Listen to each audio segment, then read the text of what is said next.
what's the use of two strong legs if you only run away?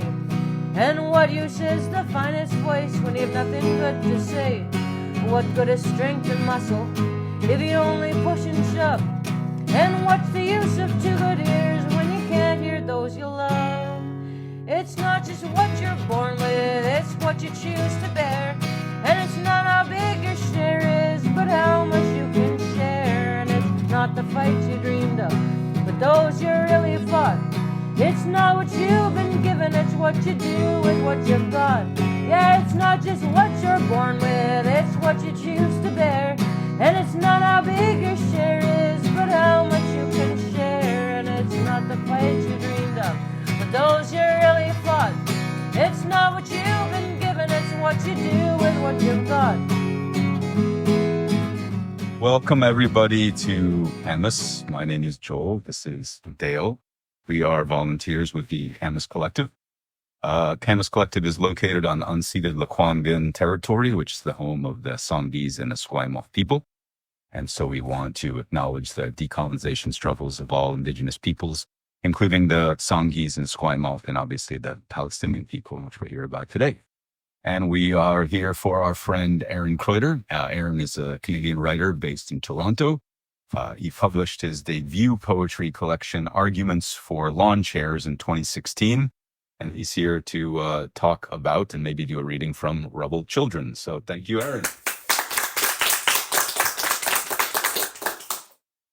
Thanks, Joel, and thanks to Camas and the whole collective for having me. Really thrilled to be here. I lived in Victoria for a couple of years during my master's, and it's really great to be back. And to be here talking about my book. So I think the evening will go as follows. I'm gonna talk about and do some readings from my short story collection, Rubble Children, and then we can open up for questions if there are any. I've been out west for about a week doing book events. I was on a panel on the short story at the Vancouver Writers Fest, and it was a pretty decent crowd. My book was the only one that had like overtly political messages. So I no matter what the question was, I sort of often would bring it back to Zionism, anti-Zionism, Palestine, the genocide, and it went over quite well. But one of my friends heard an older white man behind her at some point say, "Radical fucking leftists."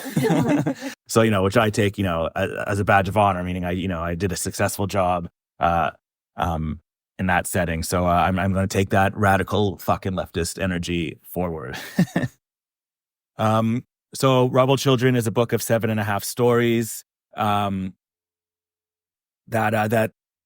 that's about the Jewish community of Toronto, of Thornhill in particular, which is a suburb north of Toronto. And I really attempted to explore the tensions and fault lines in the Jewish community, especially when it comes to Israel, Palestine, and the community's sort of beholdenness to the Zionist narrative. Both in my academic and my creative work focuses on Israel, Palestine. So I've sort of been in there and living it and experiencing it, as a writer for over 15 years. And I finished this book, that's like 4 or 5 years ago, and as most books, it had a long journey to publication. A lot of readers assume that I wrote it after October 7th because of the way it talks about Zionism and its violence and its ethnic nationalism.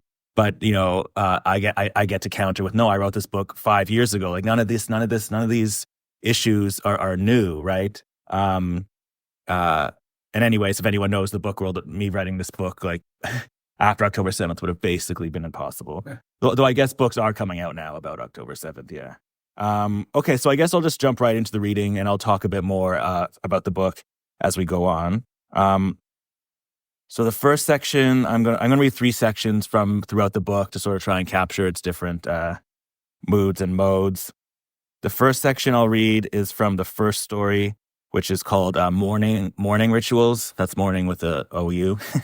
And so this story starts with the death of a father of family, in his maybe in his 60s or late 60s, from cancer. And the story follows his 2 oldest children, Joshua and Tamara, as they both sort of go through the stages of grieving for his father, and also as they sort of confront their families and communities, Zionism and what that means for them. So this piece I'm going to read takes place a few pages into the story during one of the days of the Shiva for the father. A Shiva is a Jewish mourning ritual where after someone dies, the loved ones gather around for 7 days, and the idea is that so the direct sort of mourners, the family members and loved ones are constantly around other people and given food and stories, and so like you're not alone for those first 7 days. It's a really like sort of nice, touching death ritual. So this takes place there, and it sort of brings out the tensions in the family. Okay, so I'll read this section. That evening, the adults praying in the living room facing east, worn blue prayer books brought from Kol Beseder in their hands, bending and calling out. Joshua and Tamara sat with their cousins in the family room in half-tense silence. Simon in his Israel Defense Forces uniform, Clarissa, her hair in a high bun, sweatpants tucked into woolies, snug in Uggs, bent over her phone, thumbs dancing. Shelley, who's their much younger sister, who they don't really have much of a relationship with, cuddling with Andre, her new boyfriend. He looked lost, out of place, the Hebrew rising and falling from the front of the house, registering on his face as alien, off-putting cacophony. Joshua was staring at the rug, the day's bottomless allotment of grief having finally tipped his meager watercraft. Simon was looking around the house with detached, distant arrogance. His head was smooth, his skin tanned deep brown, his cheek shaven by naked blade. He made Aliyah 2 years ago. Tamara was staring at him, her face souring with each passing minute. She bent over to Joshua. It looks like Simon's itching to pick a fight, she said into his ear. He's holding his babka like a semi-automatic. He probably just misses his gun. He'd rather be with his unit, riding a tank through the desert at dawn, trashing the house of a Palestinian family because the father looked at him funny. Tamara, not now. I might just oblige him. Simon must have known they were talking about him. Sorry for your loss, he said to them from across the room, the first thing he'd said to them since arriving. Tamara smiled sarcastically. How's Pan Am, she shot at him. Get out to the districts much? Simon looked startled. Pardon, he said. He was affecting a slight Hebrew accent. Tamara, Shelley shouted. Tamara looked at everyone in turn, the flourishes of prayer fluttering through the house. She was in her element. What, she said, feigning innocence. What? He chose to go over there and play act as a colonialist. Comes here to this house of mourning, dressed in his uniform, and we're supposed to sit here smiling like idiots? Now it was Joshua's turn to put a hand on Tamara's shoulder, to push pause on the coming confrontation. She shrugged it off, but didn't continue. It was too late, though. The floodgates were open. Simon smiled. What? You don't approve of my joining the army or something? Shit, my dad's right about you. You're too far gone to the left to even see reality. Radical fucking leftist. I know your dad just died, and, like I said, I'm sorry about that. But do I really have to tell you that if we weren't keeping the Arab hordes at bay, your little North American hippy-dippy pacifist hacker existence would become ancient news? Simon turned to Joshua now, who was trying not to look at anyone, trying to not get involved. I hope you haven't followed your sister to the dark side, Joshua, especially you. Joshua had no choice but to look at Simon. What's that supposed to mean? You know what it means. Israel's the only country in the whole Middle East where you wouldn't be stoned to death for your lifestyle. Joshua laughed to himself, like he'd had a private revelation. Tamara's mouth was agape. She was gathering her wits for a full frontal assault, but Clarissa beat her to it, pivoting from her phone for the first time since she arrived. You know, Simon, I wasn't going to say anything because I was raised better, but you've really become an asshole. And I'm sorry, I've got to say it. Why is joining the Israeli army like given a pass? You know how our parents would react if one of us joined the Canadian army? The Canadian army's for people from Saskatchewan. And the American army? Oh, you're a misguided, bloodthirsty imperialist. But the Israeli army, oh, the Israeli army. Why then, you're fighting for the Jewish nation. You're a hero. You're rewriting the history of a blighted people. How does it not, ring terribly false? Hero? What total horseshit. Everybody was silent, stunned, in the wake of Clarissa's outburst. Later, Joshua would tell Tamara how surprised he was that Clarissa had thoughts or feelings like that. The last serious conversation we had was 5 years ago, when we debated which Backstreet Boy we'd rather went down on us. Somebody hiccuped, and all eyes turned to Shelley. She was crying.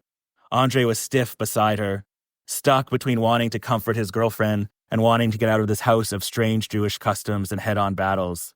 Feeling the attention, Shelley looked up.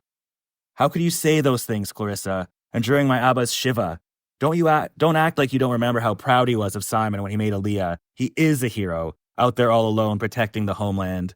She jumped up and ran to her room, her stomping feet on the stairs echoing through the house. Tamara and Joshua looked at each other. Andre looked like he had just found out that his father had died.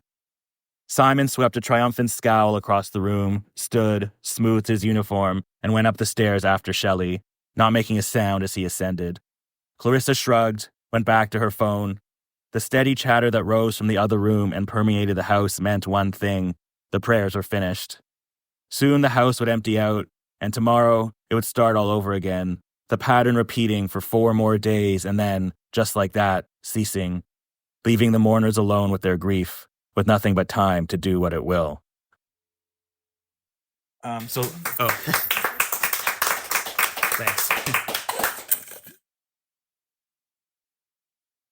So that's the first section. The next section of the story takes place a few months later in the summer when Tamara and Joshua meet up in Kensington and are talking about their father and Zionism. And that's set during the 2014 Israeli aggression on Gaza when they it seemed to us at the time that they flattened Gaza, unbelievably horribly, which they did, of course, but to a level of magnitude less than what's happening now. And again, that just shows how regular this is, right? The Israeli army has a phrase for what they do in Gaza: mowing the lawn, right? When the grass, when organized pushing back against oppression gets too tall, like the grass, they mow it, right? For another piece I'm working on now, I was doing some research on the Gaza March of Return, which was, I forgot how long it lasted. It lasted from March until December of the next year. It was a year and a half of the weekly marches. And, as we all know, hundreds of Palestinians were gunned down. And I don't know if I had forgotten, but it had totally slipped my mind. In my head, that was sort of the last major event before October 7th. But there was a 2019, mowing of the lawn as well. And just like, it's been literally nonstop. So, to this idea that like October 7th came out of nowhere, it's totally unfeasible, of course. And that's something that the characters in this story grapple with, of course. It's no coincidence that the collection opens with a story with this father character dying, right? And sort of the fallout from that, right? Like, the father figure sort of standing for like the patriarchy or like, the dominant narrative of Zionism in the Jewish world. So I'll move more to the middle of the book. The stories in the book have different modes and moods, as I said before, for sure. And I really tried to sort of explore this community of people through various viewpoints, right? There's teenage protagonists, adults in their 20s, protagonists, middle-aged adults, so forth and so on. One of the stories, The Streets of Thornhill, goes into the head of like a retired man who's very much a Zionist, and the whole story revolves around if he's on the board of the synagogue, and the whole story revolves around if he's going to vote to allow a Palestinian speaker to speak at the shul, which has basically torn the board apart. But so the story I'm going to read from now is definitely one of those different moods and modes. It's the longest story in the book, and it's called Holidays, Holy Days, Holy Dazed. And it basically follows the character, 16-year-old Matt, through most of his grade 11th school year, from September till about March. And the story is structured in such a way that each section follows the rhythms of both the secular calendar, the school calendar, weekends, PD days, exams, etc., homework, the religious calendar, religious holidays, which often just meant days off, etc., and sort of the the up and down rhythm and pattern of being, a teenage stoner in early 2000s Thornhill. So it's very much each little section sort of comes up from one of those patterns or rhythms. So I'm going to read, it's like two very small sections that take place in October. The first one takes place on Simchat Torah, which is when you both, it's the holiday when you both finish the Torah and start again. You actually read the last part and the first part in one reading. So it's like, this continuous loop of the Torah. And as you'll see, you like unroll the whole scroll around the room. And it's like a very celebratory event. And Simchat Torah was actually like 2 or 3 nights ago. So quite fitting to read this section, I think. Simchat Torah. To Kol Beseder, to celebrate the infinite loop of the Torah. Everybody was there, and Matt had terrible cottonmouth, was crashing from an ill-advised gravity bong session, his teeth sore from the orthos, where Dr. Mustard had regaled the captive Matt with the details of his family's latest trip to Israel. They stood in a giant circle in the synagogue's gym, and the Torah was unrolled along the diameter, everyone holding a section of parchment. The congregation sang, the congregation danced. Rabbi Coffee strummed his guitar, a beatific smile on his face. Matt was always drawn to this celebration, the book unfurled in its entirety, a story without beginning and without end, that people he knew had carried anywhere they went. Outside the side doors, Samuel finally returned Matt's bubbler, told a story about the cyclical nature of the universe, his small eyes fiery with passion. Matt was barely paying attention, was thinking about Shoshana and Noam, who he had seen sneak up the shul stairs, hands grasped. Later, at the park, after pestering him about Zionism, Samuel and Friedman got into a yelling match about Israel. Friedman shouted about the Holocaust, about armies, about enemies, about strong borders. Samuel chanting over him, Torah over terrain, openness over closedness, movement over stasis. Eventually, Friedman huffed off. Then there's a section break. Halloween, and the world gets to try something else for a day. In Matt's parents' garage, they turned the pumpkin Friedman bought at Sobeys into a bong. Matt and Friedman knifed a hole in the top, scooped it clean with kitchen spoons as everyone stood around on the bare concrete. Todd, who was wearing a lab coat, carefully, with doctor-like precision, made the incision in the pumpkin for the billy piece and jimmied it in. They used the hose for water. Friedman went inside for some ice cubes. Matt got to go first. He placed his entire face into the pumpkin. It was dark, wet, cold, reeked of autumn. After adjusting his face to snug it in as much as possible, he slapped the pumpkin. He was ready. Joan, dressed as Jimi Hendrix, her electric guitar slung on her back, lit the bowl. The orange hide of the pumpkin was too thick for the sound of bubbling to come through. Weaving tendrils of smoke escaped from where Matt's face and the pumpkin's jagged, fleshy edge weren't creating an airtight seal. Matt kept his face in the pumpkin for 5, 10, 15, 20 seconds. Joan's lighter still flaming the bowl, everybody cheering and stomping and losing their collective minds. Eventually, Matt pulled his face up, smoke escaping from his mouth and nose. His hair mussed, orange flesh streaked on his cheeks, face flushed. Matt hacked out unending mushrooms of smoke. The garage gone apeshit. Banana split with extra fudge out of orbit apeshit. A little before dawn, standing under the gazebo at Hilldale Park after egging Vice Principal McNichol's house, Matt would vomit orange, flecked with pieces of chocolate, flecked with pieces of candy. October was over.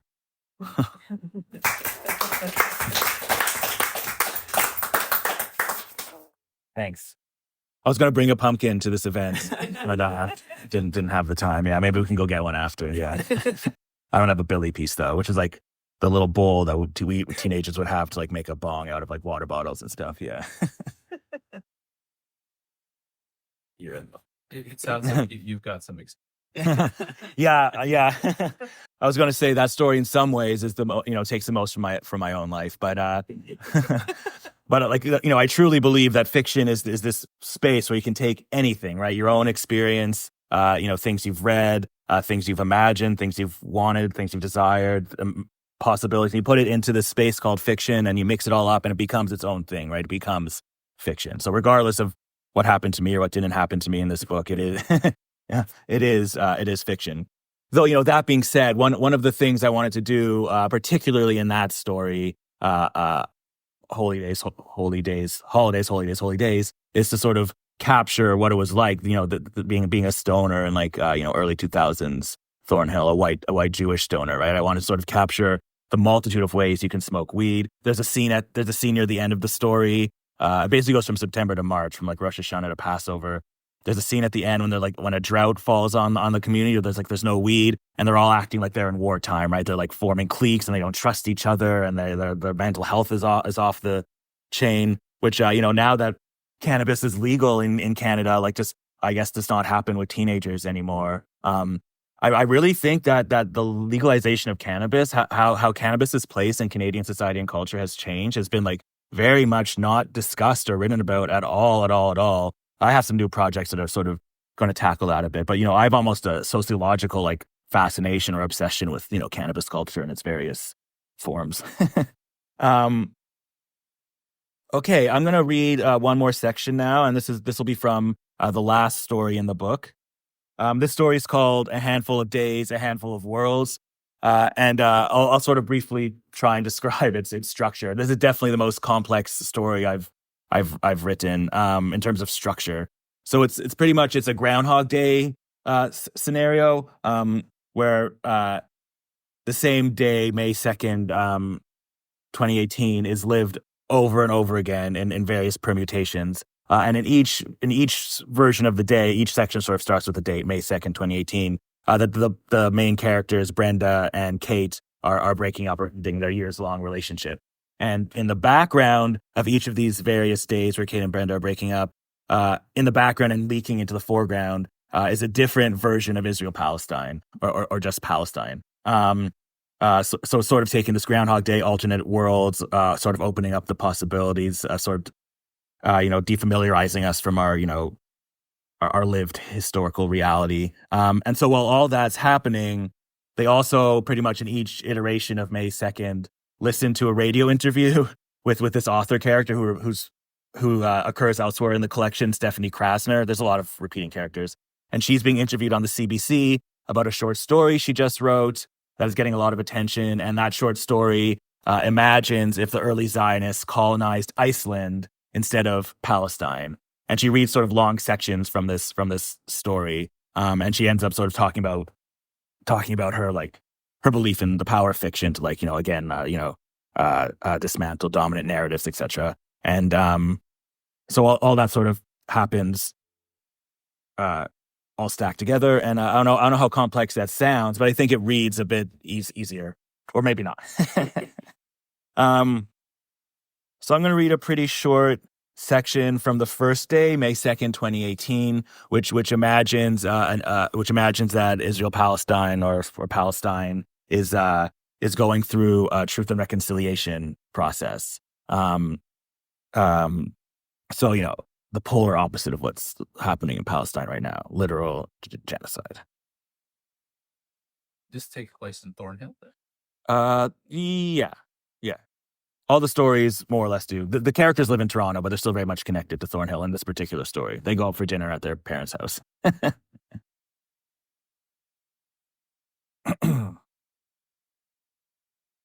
So this is sort of a section after we're introduced to Brenda and Kate, and this is sort of a section just like filling us in on what's going on in the imagined world. Yeah.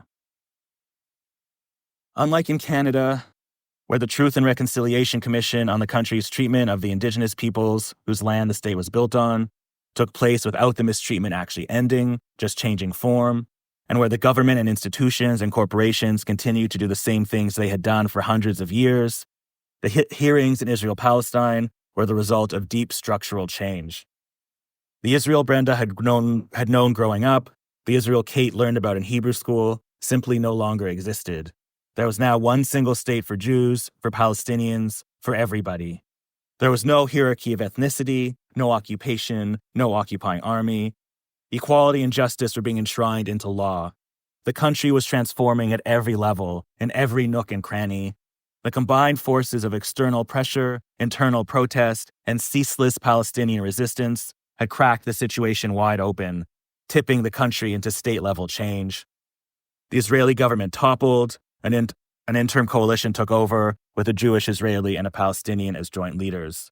Peace wasn't just declared, it was being built.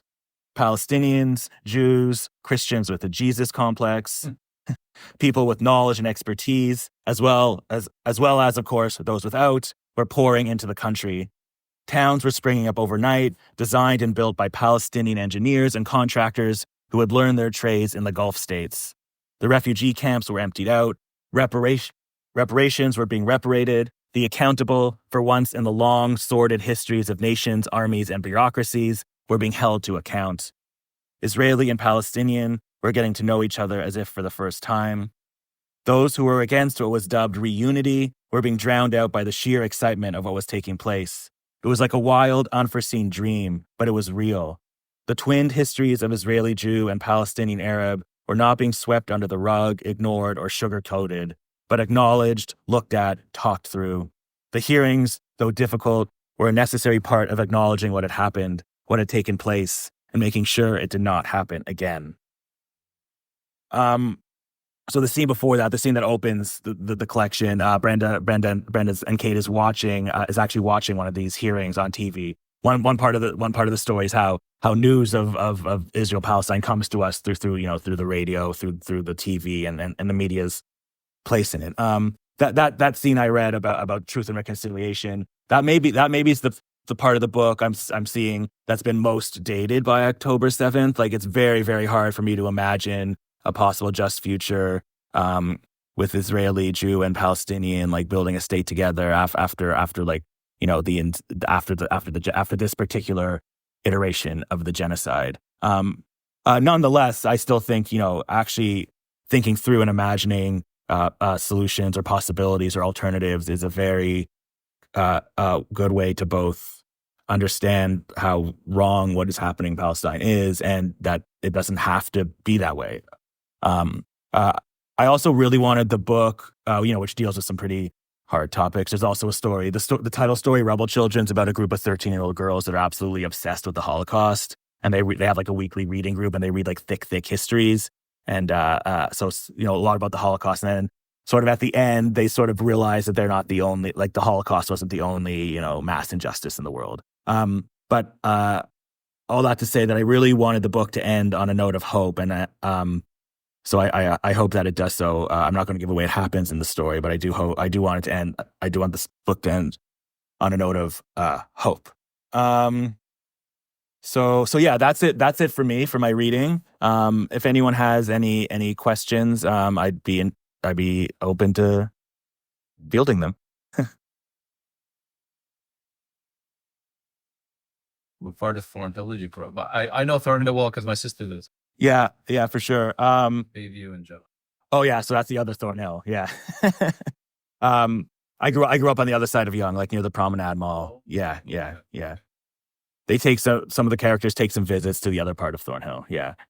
Yonge is a real dividing line in that area of the suburbs. Yeah. Great. Any other questions? If there's not, that's totally fine too. We can break.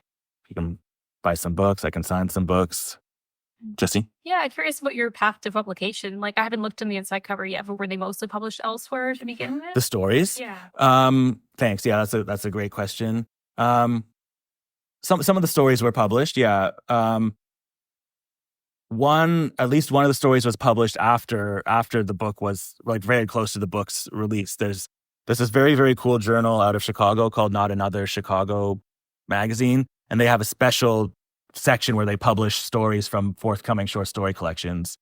But yeah, like I said, I finished this book. This book has been sort of, in its finished state, sort of ready to go for 5 years before I got a contract. And it was definitely a long road. And during that period of trying to get the book published, a few of the stories came out. I tend to write my stories are long. I tend to write long. And so that's really difficult to get published, especially in the Canadian journals. Like that story I read from actually all three of the stories I read from were not published except in the book. And that, partly because of its length, maybe because of its politics, but the holidays, holy days, it's basically a small novella. I ended up publishing it with University of Alberta Press, who published my monograph, which is on Jewish fiction, Israel, Palestine. So I sort of had it in there, which was really, really nice. Yeah. There's also this isn't really part of the question, but there's also in the sort of the publishing world in Canada, there's an interesting difference between the small presses and the university presses, right? Which we could talk more about if we just so desire. Joel? It's not a question. I really loved that first story when you were reading about how, because it resonated with me growing up the same way, there's something exceptional about joining the Israeli army. If you join the U.S. Army or the Canadian Army, our good liberal parents would condemn us. But joining the Israeli army and fighting for that was an entirely different beast. And it's not a question. That really hit home for me. For sure. Thanks for saying so. I never even thought about that. And I think that example just shows the unbelievable, I want to say blind spots the words in my head, but I don't want to say it. The unbelievable, how powerful Zionism is, right? To have that whole area carved off. When I launched the book in Peterborough, one of my colleagues at Trent is from Saskatchewan. So like I said the Saskatchewan line, and then I'm like, sorry, Mike. And then Mike, when I called out, I'm a Mennonite. Yes, for sure. And we're seeing that play out now. There's been, this is the first time in my like sort of conscious life where people are really pushing for these people from like Canada or the US who go to Israel, join the army, commit atrocities and come back to actually be held accountable, right? And, for the Zionist community, this is like something unheard of, but like, it's so in line with how the world works. The place of making Aliyah and joining the army is really, really fucking troubling. Yeah. Exceptional. Yeah. Yeah. I guess I do have a question, actually. What do you think accounts for that? In a situation like mine, I mean, I didn't grow up in a religious household. Yeah. And so it wasn't like I had parents who were constantly reinforcing the truth of Zionism. And yet it was something that I imbibed. So in a situation like that, when you don't necessarily grow up in an ultra-nationalist or Orthodox household, why do you think Zionism still has such a encompassing influence? Yeah, I think in many ways, Zionism is like one of the most successful ideologies of the 20th century. Its power, not just in the Jewish world, but like in the Western world is, it was quite literally dominant for so long. And now it's beginning to crack and fray. But I think, all the unbelievable, wild and crazy things Zionists are saying and the rhetoric that is so unbelievable to see through, that it's because we're seeing that dominant narrative, sort of fall apart in front of our eyes. I think Zionism and like the Jewish community sort of definitely supersedes like religiosity. The majority of the characters in Rubble Children are not religious. They're in this sort of interestingly Jewish secular space where like they go to shul and they celebrate the holidays, but it's not like necessarily because of religious belief. It's because of like tradition and culture more so, right? I didn't really mention this, but the stories also all orbit around a Reformed synagogue. And, a lot of the characters in sort of explaining how they ended up at the Reformed synagogue quite clearly say it's not for the religion per se, it was for community, for this and that. The Reform movement in general is a really interesting response to like the Christian dominated Europe, right? Like the Reform movement started in Germany and was quite literally patterned on Protestantism. Yeah. Like in one of the stories, the second story in the book, which is called Shul In, which is where all the kids all spend a night in the synagogue together, which is something I actually did. And it's like a community building exercise. There's lots of like drugs and sex and stuff in the story, but they also end up in the basement of the shul. And like, I'm really obsessed with like the geography and physicality of stories, where like in the Shul In story, they like go to the roof and they see sort of the world from there, and they go to the basement, sort of the hidden unconscious of the Reform movement. And they find among all this other stuff, this document from the Reform movement's American like past in the 1880s, when the Reform movement was vocally anti-Zionist, and that's a history that has been completely buried. And so by focusing on this one particular subsect of the Jewish world, sort of the Reform or the secular, and then showing like the buried histories there, it ends up reverberating out into not just the Jewish community, but all settler colonial ideologies. Great. And any other questions? Any questions about weed smoking or anything like that? Yeah, shy day. Did you used to do BPs? Like, did you Bottle jokes, yeah, for sure. Very Definitely. interesting. That's when you it's again with water bottles. It all revolves around water bottles. You had like the small kind of water bottle, and you'd make a hole in it, and then you'd have a cigarette, and it's how you'd smoke hash, and you'd put the tip of hash on the cigarette, and you'd put it in the bottle, and then the hash would like burn into the bottle, which was closed. And then sort of the experts would know that if you held the bottle up, supposedly, this is what we thought, the tobacco smoke was like heavier or lighter, so it would leaving the hash smoke, and then you would take it in. And it was a much more sort of intense way of smoking. But yeah, that's in here almost for sure. But yeah, like yeah, as a teenager in Thornhill, like, some hash oil would come through, and for like 2 or 3 weeks, we'd all like pretend to be heroin addicts, basically, like smoking the hash oil, and our hands would be all sticky, and it was quite the scene. Even as a teenager, I sort of belonged but didn't belong, and it's not that I knew I was going to write about it because I didn't necessarily know that's what I was going to do, but I had sort of an anthropological interest in it even then, I think. Yeah. Rituals. Yeah, rituals for sure. Morning rituals. Yeah, definitely. What are you working on next? In the middle of tour? Thanks, Catherine. Yeah.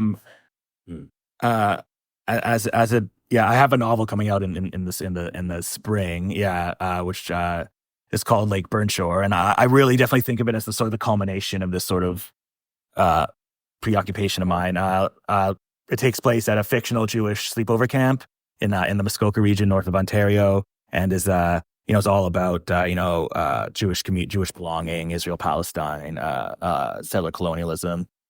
I can sort of very briefly give the premise. So it's like the Jewish summer camp in North America is a real phenomenon. There's hundreds of them, and hundreds of thousands of Jewish youth spend time at camp, and a lot of people like it. Camp becomes like the best place on earth for a lot of people. Like, I've experienced that as well. And the camps are on an unbelievably wide spectrum. There's like super secular, where like the Jewishness is not really even a thing. And then there's like, ultra Orthodox. There's Zionist camps where Israeli soldiers are staff, indoctrinating the youth, which is also a really crazy thing that there's these summer camps in North America where Israeli soldiers of a foreign nation come and like literally indoctrinate children, quite literally. And there's also much smaller. There's also camps that are on the very far left. Do you know the name of that camp in New England? Oh yeah, that's the one near us. Yeah, there's one in New England. That's basically it's an anarchist camp. Like the kids and the sort of the staff make the rules as they go. Yeah, I think that's what it's called. Yeah, there's a really good Jewish Currents podcast about it. So anyways, yeah, it's a real phenomenon, and for me, it was like the perfect place to bring all these things together. So the camp in Lake Burnshore, Camp Burnshore, is very much sort of the secular version of the camp when the novel starts. But at the beginning of the novel, which takes place over one summer in 2013, which is the summer of Idle No More, which ends up having an impact on the novel. At the beginning of the summer, a larger amount of staff than usual get kicked out for smoking pot. If you recognize a theme there. And so there's a bit of a crisis, and the camp owner's son. Also, some of the camps are privately owned, and some of them are more movement camps, like related to like religious denominations or even just like Jewish institutions. The camp owner's son, who's a Zionist, convinces his dad to bring in 5 Israeli soldiers as emergency staff, and so that's what starts the novel off. The main character is Ruby, a 21-year-old anti-Zionist activist who goes to school at York. And she's like unbelievably pissed that these soldiers are going to come and basically ruin her summer. And that's basically what starts the novel. She's going to fight them basically. And next to the camp is an Anishinaabe reserve. And Cindy, the head chef, comes from there, as well as other characters.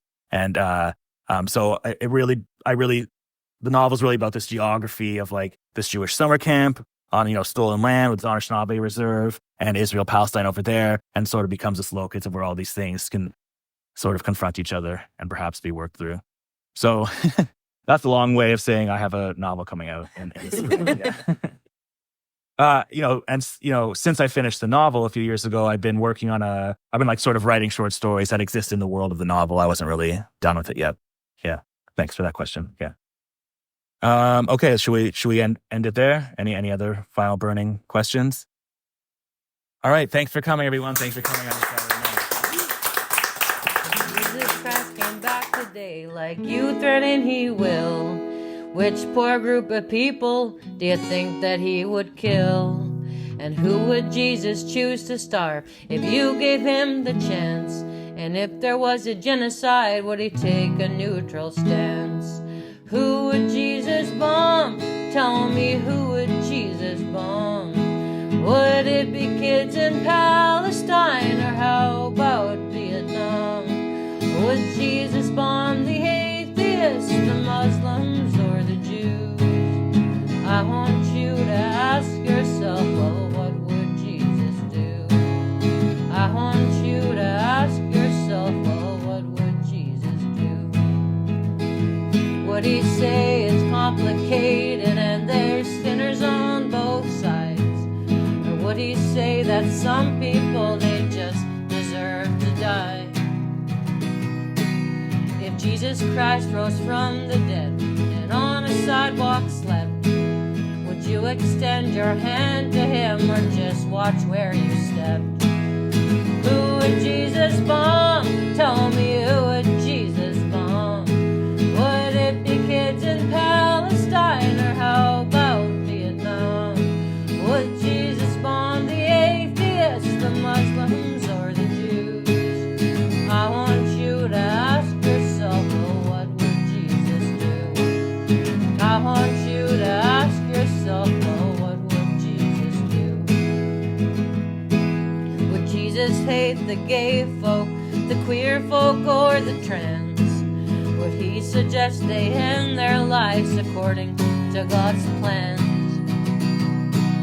Would Jesus tell a homeless man to get a fucking job, or turn his back on the poor? Would Jesus be a snob? Who would Jesus bomb? Tell me, who would Jesus bomb? Would it be kids in Palestine, or how about Vietnam? Would Jesus bomb the atheists, the Muslims, or the Jews? I want you to ask yourself, well, what would Jesus do? I want you to ask yourself, well, what would Jesus do? Would Jesus build a border wall? Would Jesus drive a tank? Would Jesus be a landlord? Would Jesus run a bank? Would Jesus Christ feel safe in his skin if he came to your town? And would you still believe in him if you found out he was brown? Who would Jesus bomb? Tell me, who would Jesus bomb? Would it be kids in Palestine, or how about Vietnam? Would Jesus bomb the atheists, the Muslims, or the Jews? I want you to ask yourself, well, what would Jesus do? I want you to ask yourself, well, what would Jesus do? Yeah, who would Jesus bomb? Tell me, who would Jesus bomb? Would it be kids in Palestine, or how about Vietnam? Would Jesus bomb the atheists, the Muslims, or the Jews?